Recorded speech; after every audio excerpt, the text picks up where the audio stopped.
sexual abuse from another family. Gosh, the abuse we had, there's nobody in this world should go through that abuse. Testimonies that have proved priceless for this panel, but it's an inquiry that has to be paid for. The cost is spiralling out of control. A state's budget of £9 million already spent. There are fears now the total could reach 20 million. It's a thoroughly unsatisfactory situation. It does appear that those costs have been exceeded. There's going to be a report published next week by the Council of Ministers as all the full assessments are being undertaken as to how a situation is going to be contained and controlled. Money worries against a backdrop of future financial doom and gloom. These economists say Jersey will face a structural deficit in its budget, the government spending more than it earns.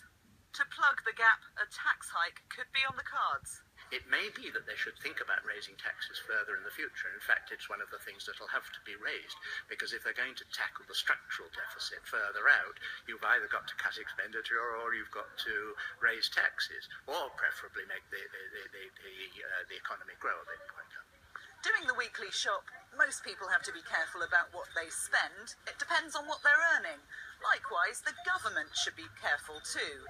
But when there are things like the hospital, the sewage system, education and the police force to pay for, the costs mount up. And at the moment, the state's income is down.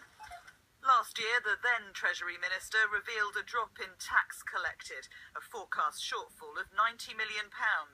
So how will the states balance the books when they have big spending plans? Either from efficiencies in government, spending elsewhere, from economic growth, that is new jobs that otherwise wouldn't be created, and anything left, if we want to balance our books, then we have to talk to taxpayers about how that is raised in terms of taxes.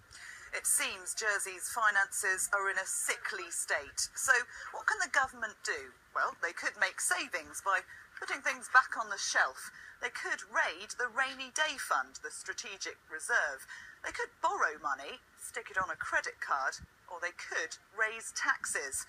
But that, for the public, would be a bitter pill to swallow. Leah Ferguson, ITV News.